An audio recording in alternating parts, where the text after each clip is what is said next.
Well, good morning and welcome to number 127 in the series of Elevenses from Survival Skills. I'm Kevin Williams and I'll be taking you through the next 30 minutes or so with some topical news, some possibly controversial views and some thinking about bikes generally. Alan and Clive have already looked in. Good morning, guys.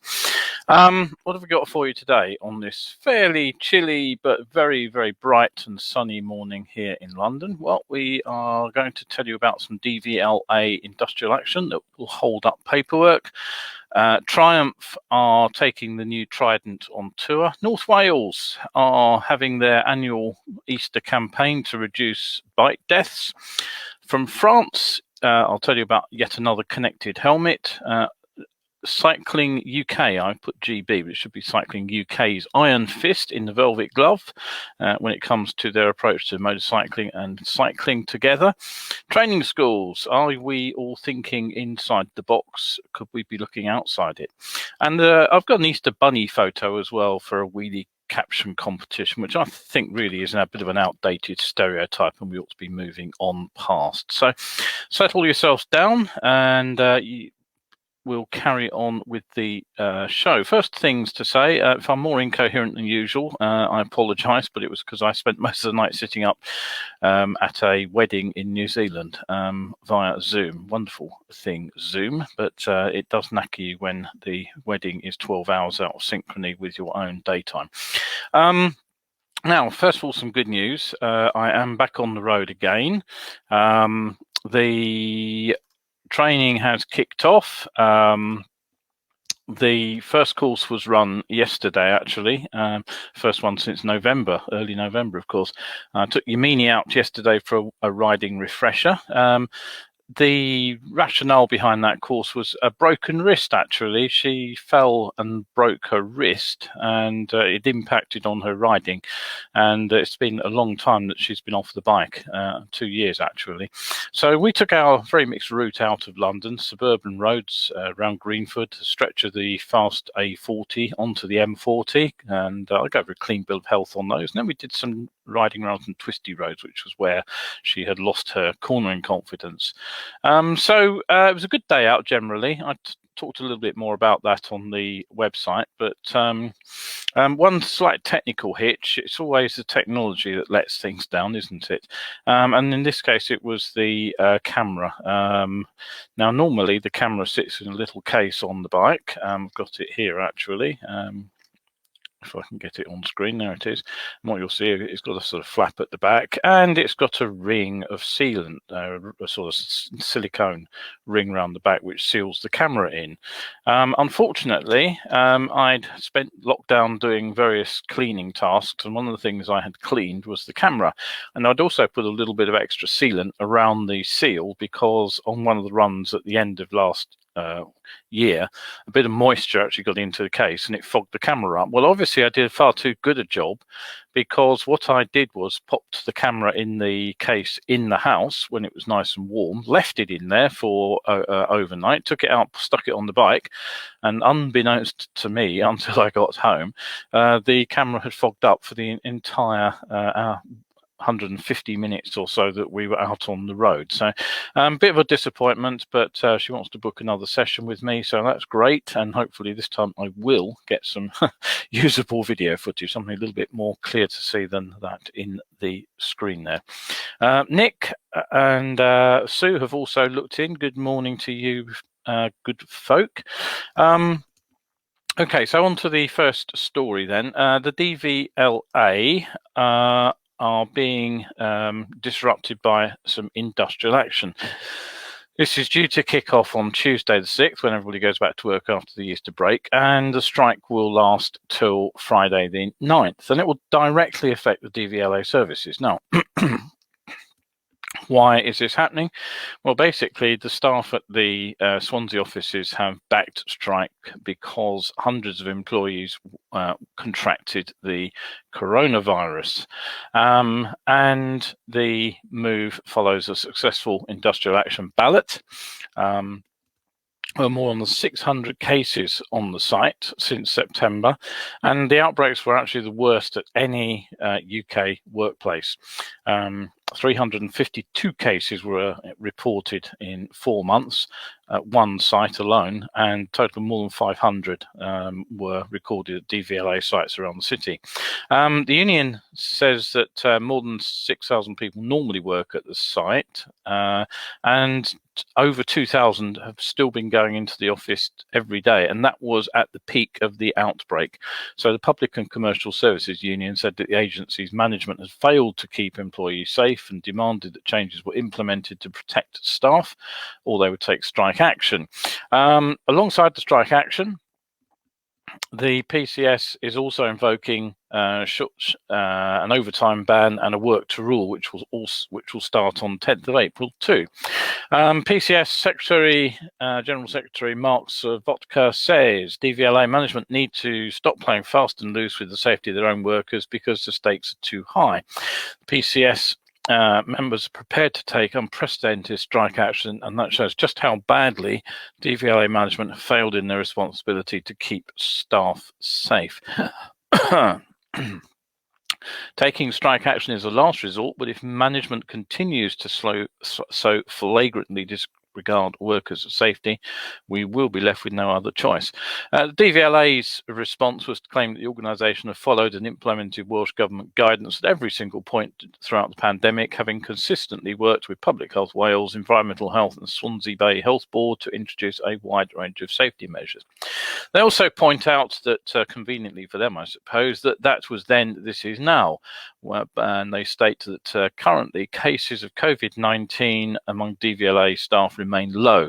There are no cases among staff on site and just 2 cases in staff working from home out of a workforce of more than 6,000. Well, of course, yes, that would be the case due to the fact we've been on lockdown for the best part of 5 months. The notice on the .gov.uk website doesn't mention the industrial action other than the strike, and it does say that during this time you're likely to experience delays with paper applications and when trying to reach the contact centre. But obviously, if the overtime ban and work to rule operates beyond next week, then the disruption could be significant. The DVLA has actually previously warned it's currently taking 6 to 8 weeks to process documents, but motorists on social media have complained of waiting months for paperwork. So the DVLA are encouraging drivers to use online services wherever possible to do things like renew licenses, change addresses, and inform the DVLA you've sold a vehicle. Right, okay, so that's possible hitches if you're looking to get your driving license or something renewed. Martin says good morning, evening. Morning to you, Martin. It's evening where you are, isn't it? So what else have we got for you? Well, here's something to have a quick look at. It's I'll just turn that banner off, actually. I don't know why that's still going. I forgot to turn it off.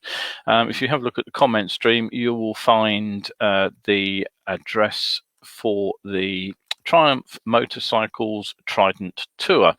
It would appear that Triumph are actually pinning hopes on their new 660 Trident being a significant sales success in the UK. And I'd say that it's arguable that Triumph's bikes have been increasingly focused towards the high end of the market and into specialist niches, and that the company's rather lost the plot, I think, when it comes to building an affordable, go anywhere, do anything model. So the Trident's billed as the new entry point into Triumph triple ownership. It was a role the original 675 Street Triple performed, in my opinion, but it was arguably lost when the bike evolved into the sportier and more expensive 765. Not that it was a bad machine, it was just rather more focused, and it wasn't quite so entry-level friendly. So to introduce the new Trident Triple, the Trident Tour is officially open and taking bookings, and you can get basically a chance to try out the bike. It's the usual format for these kind of things. The tours visiting 21 Triumph dealerships around the UK between Saturday 17th of April and Saturday 5th of June. You can get a test ride on either the full power category A license model or the restricted A2. 35 kilowatt bike, which will also be available to ride. Devron Bolton, who's the Triumph UK and Ireland's general manager, said, "We're delighted to confirm the dates and let our riders who we know are keen to experience the all-new Trident finally ride this superb motorbike. The Triumph Trident's engine is unique in its class, offering a fantastic soundtrack, and the bike is equally suited to the daily commute as it is to fun on Sundays. We're looking forward to offering customers the chance to experience this themselves and sharing in the excitement of this great new bike," which tends to support what I've just said, actually. Each ride will be accompanied on the roads by one of Triumph's expert riders. It will be a COVID-secure event, of course, and all riders will receive a Triumph goodie bag to take home. It's free. You can book via the Trident Tour website. I've linked that, as I just said, in the comments. You will need your license details and a national insurance number to get a booking in, and to be aware that it's first come, first served. So, okay, what else is in the news? Well, as the first bikers of spring appear, apologies if you're an all-rounder, the police campaigns also kick off, and one that's appeared in my newsfeed is the one aimed at reducing the risk of motorcycle-related deaths and serious injuries on Welsh roads. It's the slightly worryingly named Operation Darwin.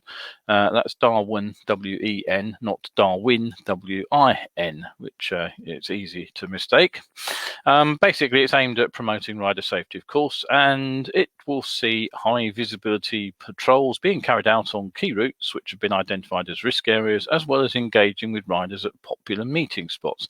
So what's the rationale behind this? Well, it's the usual justification. The press release says that motorcycle casualties on average represent 25% of all killed or seriously injured within the region, based on the last 3 years, and that motorcyclists are among the most vulnerable groups of road users and at higher risk of injury and collision than other road users. So what will they be looking for? Well, in the words of Chief Inspector John Aspinall from the Roads Policing Unit up there in North Wales, he says, "We look at all motorists as part of the Operation Darwin campaign. However, during the spring and summer months, increased focus is given to motorcycle safety as larger numbers of motorcyclists take their bikes out to take advantage of the good weather and fantastic scenery we have here in North Wales. And we will continue to prosecute with a view to target prosecution all those who ride or drive dangerously at excess speed, overtake on solid white lines, or commit any other road traffic offences." That gives them quite a sweeping canvas, doesn't it? They're also encouraging bikers to ensure their machines are actually road ready, something I have focused on, as you may recall, on my Friday webinar series back in February, early March.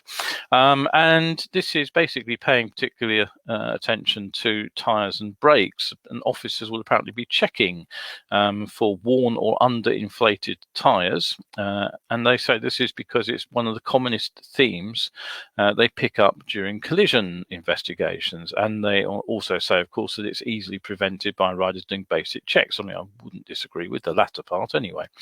The advice also extends to drivers who are being urged to be extra vigilant for motorcycles during their journeys, to continually check for bikes when moving off or emerging from junctions.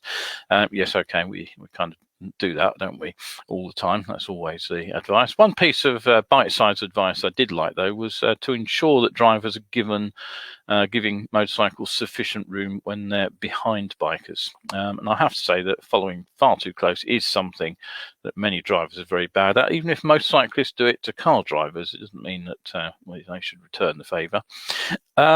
Although no doubt many riders out there will suspect otherwise, Operation Darwin is apparently not about spoiling fun, but to encourage all road users to be safe and competent, with the aim of reducing the number of collisions on our roads. Well, there we go. So if you are out in Wales, it's probably a good idea, if you're on one of those favourite routes, just to keep your speed within bounds and to keep an eye on what you're doing. Okay, now here is a new helmet. Let me just get the picture up for you again. There it is.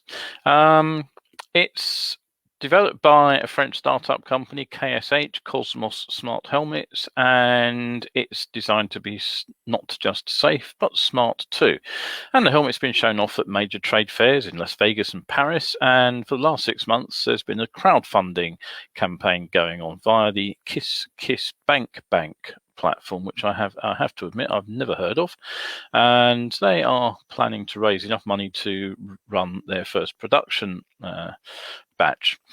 So what's so special about this particular helmet? Well, the first thing obviously I noticed about it is its open face. I think every other smart helmet I've seen has been full face or flip front, but after that I have to say the features are a little underwhelming. There's a Bluetooth system which delivers voice guidance when paired with a smartphone. Well, I can't see that as being particularly innovative.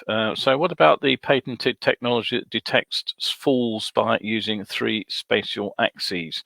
As soon as the motorcyclist's position is abnormal, or in the case of a shock, the helmet asks the motorcyclist whether he or she can call the emergency services, and if there is no response, the app does it itself by contacting 5 pre-designated contacts and giving a geographical location. But again, there are other services that do the same and have done for quite some time. I remember interviewing one of the designers of such a system when I was running my show on Biker FM, and that must be getting on for 10 years ago now. So maybe the unique selling point is actually a large rear brake light built into the back of the helmet. Well, even that's not entirely new. So what are they looking for? Well, €20,000 was the initial ask, and they hope to be able to produce 200 helmets by the end of 2020. And with 150,000, they could look into other bits and pieces to bolt in, including a camera and some customized padding.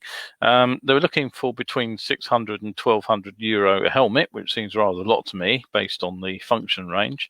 How's their publicity drive going? Well, possibly not too well. As of this morning, I couldn't find any press releases from later than about September or October last year, and their Facebook page had 275 likes. So I suspect that one might be dead in the water, as they say.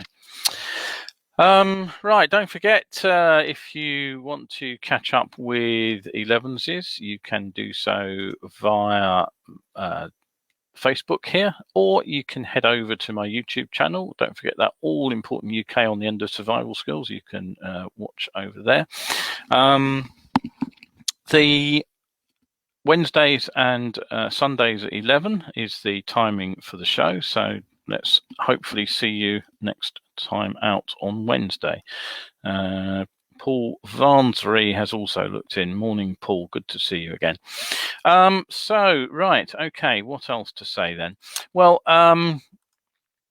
I've been talking recently about the newly formed National Motorcyclists Council, which includes the term motorcyclists in its name, but doesn't seem to be canvassing for votes from motorcyclists. It just seems to be representing motorcycling organisations. There's a distinction between the two, in my opinion. But anyway, last week I talked about their new national motorcycling strategy, which they think should include areas such as the inclusion of motorcycling within government transport policy, improvements to safety and training policy, access to bus lanes and other priority measures, full consideration of motorcycling as environmental challenges and opportunities evolve, incentivization for motorcycling, both for people to ride and also for safety, access to a full road network designed to keep motorcyclists safe.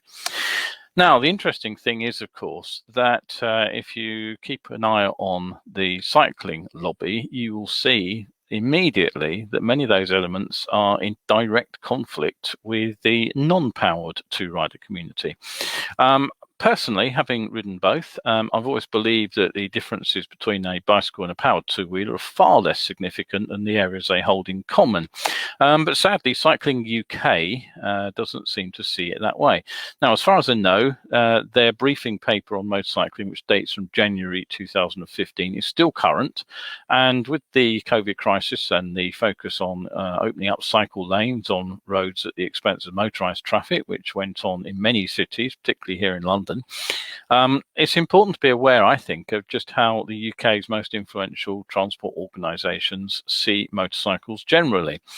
So what the Cycling UK document says is that national and local motorcycling policies should be informed by a comprehensive government-led assessment of the effects that greater take-up of motorcycling might have.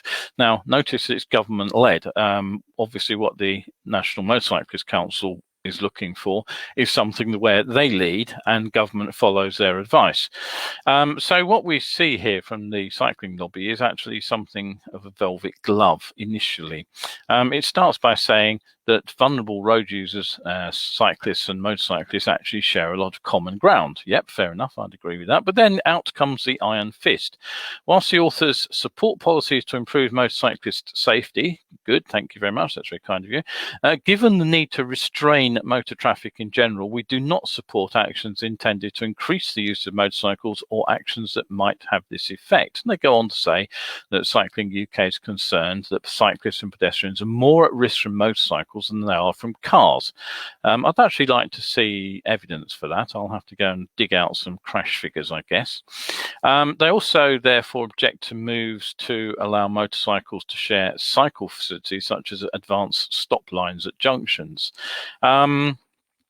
Again, I'm interested to know where they feel there is conflict here. I do recall that when Transport for London were looking at bus lane access for motorcycles, the original 1 year long trial was actually extended by a year simply because there wasn't enough accident data within the trial to make an assessment of whether motorcyclists and cyclists actually conflicted with each other.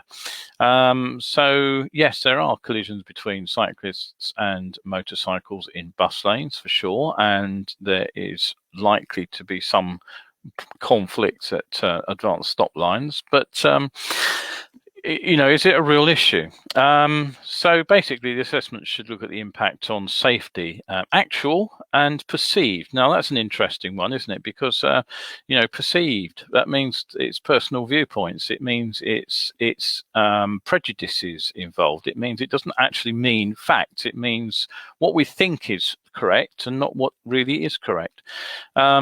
And they want it assessed in terms of would-be pedestrians and cyclists too. So in other words, what might put somebody off from doing something? I can't actually disagree with the idea that the assessment should look at the promotion of cleaner, healthier, quieter and sustainable alternatives of walking and cycling. But I think that you have to distinguish between those kind of activities, which are essentially very short distance, and motorcycling, which can be medium distance to long distance. Nor can I ignore the fact that when they request that the study looks at the impact on the environment in terms of pollution and noise, that the motorcyclists are looked at with a slightly jaundiced eye,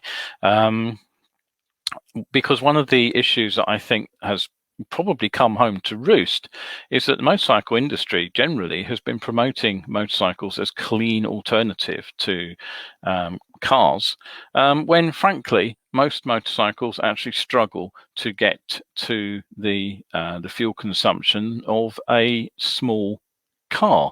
If I compared something like some months ago, a couple of years ago perhaps, I looked at the fuel consumption of cars like the Toyota Aygo, which is sort of basically a baby. It's not quite a smart car, but it's a little bit bigger than that. But it's a sort of city car, and motorcycles generally is struggling to get even close to that MPG unless they are small cc, below about 400, 500 perhaps cc. Anything bigger than that is certainly not competing on level terms with a car. I remember doing a journey in a rented VW diesel. I know diesels are very ungreen at the moment, but I was gobsmacked to find that the car with 4 people in it did a same journey rather quicker than the motorcycle would have done, and it did it with about 10 mpg extra. astonishingly efficient diesel engine. So motorcycles, generally speaking, making a broad brush claim that motorcycles are green is simply incorrect. They also argue that motorcycles should be looked at in terms of congestion. Well, again, I can't see that, because that's one I disagree with them on, because motorcycles do not take up as much space on the road.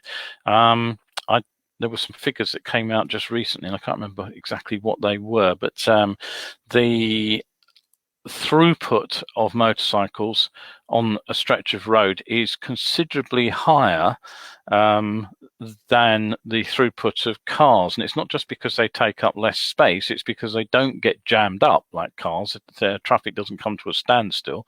For motorcycles turning right, it leaves most of the lane available for everything else to pass. So switching to motorcycles does ease congestion.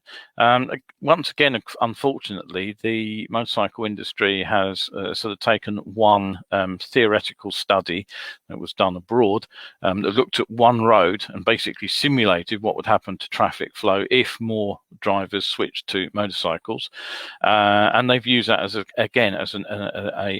justification for wild claims about the benefits of motorcycles over cars in congestion busting role. Yes, we certainly need to look into that, but we certainly don't need to let ourselves run away with enthusiasm on the results of one study. So basically the Cycling UK conclude that power two-wheelers should not be allowed in bus lanes, should not be allowed to use advanced stop lines. They should not be allowed to use vehicle restricted areas or locations where pedal cycles enjoy exemptions from vehicle restrictions. And they say this must necessarily apply to all PTWs, as larger, faster, and more polluting machines make up a large proportion of the PTW fleet, just as I'd said. And it is not practical to provide traffic regulation benefits for the safest and cleanest machines alone. Well, clearly that's completely untrue. It is easily can be done. You get a fine for riding into the congestion zone now, or the ultra low emission zone, I should say, if you're on a motorcycle that doesn't meet the emission regulations. So to argue that traffic regulation cannot distinguish between different motorcycles is bonkers. It's simply untrue. And with electric motorcycles, of course, having taken off in the last year or so,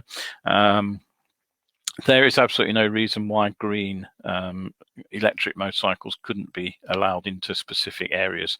It might inconvenience the rest of us who still have a petrol bike, but I think those days are coming, and that, I suspect, is one of the sacrifices that the motorcycle industry will have to make in order to work with cycling lobby.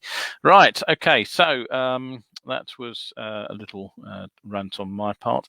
Anything else to talk about today? Well, something that popped up in the feed the other day was a statement from somebody saying basically he runs a bike training school and he is stuck in between a rock and a hard place. He has more customers than he can deal with, but he can't process those customers because he can't get tests. There is a backlog of months on bike tests by the look of things. The DVSA only release a certain number of tests on a regular basis, and those tests are obviously booked up by the training schools. There doesn't seem to be any move by the DVSA to increase the numbers of tests they provide. In fact, if anything, numbers have come down because of COVID regulations in their waiting rooms and on the sort of the multi-purpose test centres. So the company could grow if it could process more riders. Well, I've said this before, but I do think that perhaps motorcycle training is missing a bit of an opportunity here. A lot of people have realised that three-wheeled motorcycles do make a lot of sense in a commuting environment. You may not want to ride a three-wheeler sort of around your local set of twisty bends, although having spoken to people who have ridden them, including someone who's done a lot of overland touring and tour guiding, who said they were thoroughly enjoyable. And having talked to Dave Kilty in New Zealand, who had the Nikon last 2 years ago when we were out in New Zealand for Shiny Side Up in 2019, and discovered just how good it was on a long, wet, gusty ride back to his daughter's 21st birthday party, and then back to the site where we were actually delivering Shiny Side Up. I think it was about 200 miles each way. And he came back raving about the bike's performance on wet, slippery roads in the middle of the night. I think there is an option, certainly, for providing some training for three-wheelers. But I suggested this actually online, and I was shot down in flames. If you don't actually provide a service, how do you know if people will take it up? Just simply saying nobody wants to ride a three-wheeler, but then not providing the three-wheeler to see if people will ride it. I can appreciate it's a financial investment, but relatively speaking, it's quite a small one, and it could be a way round the problem of motorcyclists who want to ride but are being unable to get bike tests, because most of these three-wheelers do meet the regulations for being driven on a car license. There are some complications involved, which I won't go into at the moment, but I do feel that motorcyclists are, sometimes, well, I've said it before, I'll say it again, they're not very forward thinking. They're not very good at taking up unusual solutions to problems. And that sort of brings me on to my final little topic of the day, outdated stereotypes in motorcycling. Well, if two-wheelers can be replaced by a three-wheeler with real benefit to riders, should we really be seeing photographs like that on the internet? Somebody I know, and I get on well with him, but this was put up as a caption competition for an online magazine. Okay, it's an Easter bunny, it's a motorcycle, but does it need to be pulling a wheelie? The public perception of motorcyclists as hooligans and tearaways is bad enough already, but do we actually need to promote that ourselves within the community? There's absolutely no reason why you can't find 100 or 1,000 photos of people wearing bunny costumes riding motorcycles, and I'm sure you could come up with some amusing situation to make your own picture there without having to, sort of promote wheelies and things. I just feel that, it's not harmless fun anymore. It's actually an outdated stereotype, and we're simply reinforcing a lot of the negative imagery that people hold around motorcycling. Just think what I've just said about Cycling UK and their attitude to motorcycles. This sort of photograph feeds right into it. So sorry, John, I just don't agree that should have gone out as a caption competition. Alan asks me if I know anything about Vision Zero. I do know some things about Vision Zero. I know that the idea is not to get down to zero, but to work towards zero rather than nothing at all in terms of crashes and accidents. Some of the goals seem to be sensible. Some, to me, seem to be slightly less than achievable. But I guess the point is that if you don't try, you don't get anywhere near it. So, but that's for another day. Right, so that pretty much brings me to the end of today's webcast. Thank you for looking in. Don't forget that you can head over to my YouTube channel and the collection of 60-second safety better biking videos over there is growing all the day, and they're only 60 seconds long, so you won't lose half your life watching them. The tips on Tuesday and skills on Saturday posts from Facebook are now all dual posted on my Coffee page. So if you head over to that, you can not only access all those articles, there's 60 days worth of free stuff over there. If you are generous enough to fund me to the price of a coffee, you'll get access to well over 350 archive articles dating back to 2014. I'm steadily putting up the ones from 2017 at the moment. And last but not least, in the header for this show, there is the link to my email digest, which will give you a link to everything that goes on Facebook. So there we go. That's it for today. Stay safe out there. If you are out on the road today, it certainly looks like a lovely morning down here in the West London area. Ride safe, wrap up warm, and look back in on Wednesday when I'll be back with the next episode of Elevenses. So bye for now from Kevin Williams. Thanks for looking in.